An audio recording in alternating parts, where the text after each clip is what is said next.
Hey there everyone, this is Josh with EduCryptocation. Today I'm going to do an OpenSea tutorial for beginners.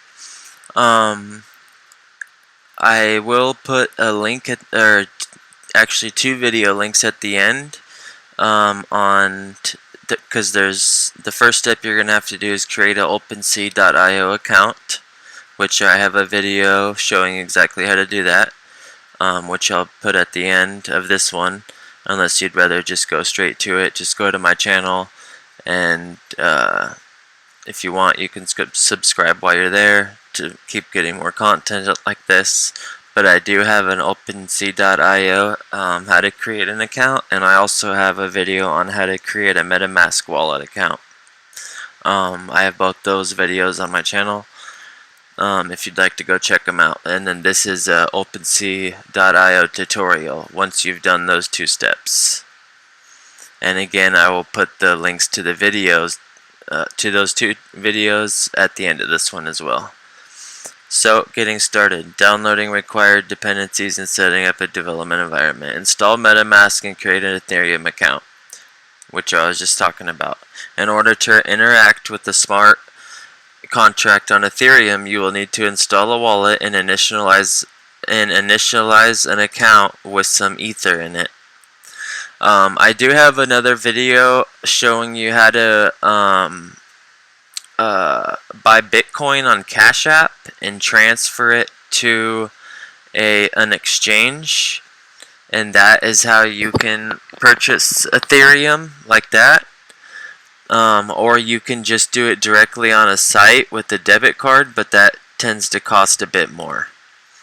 MetaMask, one of the most popular wallet apps, has an extension that can be installed directly into your web browser as a mobile app, or as well as a mobile app that you can use on iOS and Android. Download MetaMask here and create a new wallet. Like I said, I have a video doing that. It's metamask.io. Your wallet credentials should be kept private. When creating, this is very important, guys. When creating a new MetaMask wallet, you'll be given a seed phrase of 12 randomly generated words. These words can give you or anyone else access to your account to send transactions and add or remove funds from your account. Keep this seed phrase somewhere else, secure, and never share it on the internet. We recommend 1Password for keeping it secure. I recommend writing this down on a piece of paper, guys, the old-fashioned way, and keeping it private away from everyone. This is the seed phrase. If you look at my MetaMask, how to create a MetaMask account, it'll talk all about this. And then your MetaMask wallet will look something like this. And then once you get Ether in it, it'll show a Ether US dollar amount right there. And then it goes on down here to you can add some Rinkeby Ether from a faucet to your account.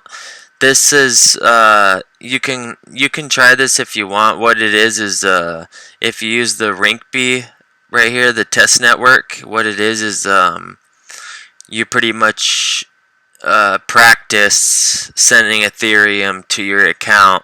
It's fake Ethereum, and you pretty much are practicing sending it that way you don't lose real money before you try to do it the regular way. As long as you follow the steps, it's pretty straightforward, and you can just use the regular Ethereum network right here, Ethereum mainnet, which is the one that's checked. If you don't feel comfortable, then you can go ahead and follow these steps. Which is once you are finished with setting up your MetaMask account, you will see a brand new account with 0 ETH in it ready for you to use. Switch over from the Ethereum mainnet, which is the main one, to the Rinkeby testnet by clicking on the network names at the top and select Rinkeby, which is the default Ethereum network used on our testnet website. That's what I was talking about, testnet. And then so it goes on about how you can just try it. To add some Rinkeby Ether to your wallet, you can go on the Rinkeby faucet and request some Rinkeby Ether to be added to your account. Note that you might have to verify a non-malicious request for Ether by posting on social media. Rinkeby authenticated faucet. Initialize new projects in your workspace and add dependencies. Create a new folder on your computer and initialize a new project. After that, add the following dependencies that we will be using in this project. Alternatively, download this starter project with some preset dependencies. Note, this tutorial assumes you have a recent version of NPM. We used 8.00 for this tutorial, available on your computer. And then it goes into, this is coding, guys. I don't know if you're not familiar with coding, then you wouldn't really get into all this. But that's your brief tutorial on OpenSea.io, guys, on how to get started. If you are interested in the smart contracts and getting into coding, there are a lot of good videos on YouTube. Just type in coding Ethereum ERC1155 or ERC721 contract coding, and there's a lot of good videos on there. Thanks, guys, for watching. Again, at the end I will put a link to subscribe to my channel. It would really help. And also a video on how to create a MetaMask wallet and a OpenSea.io account. And I also am going to do more videos on how to buy and sell NFTs and how to find the NFTs that are going to be going up in value, or how to try to look for them on certain sites and that you can use. Thanks, guys, for watching, and please stay tuned for another video.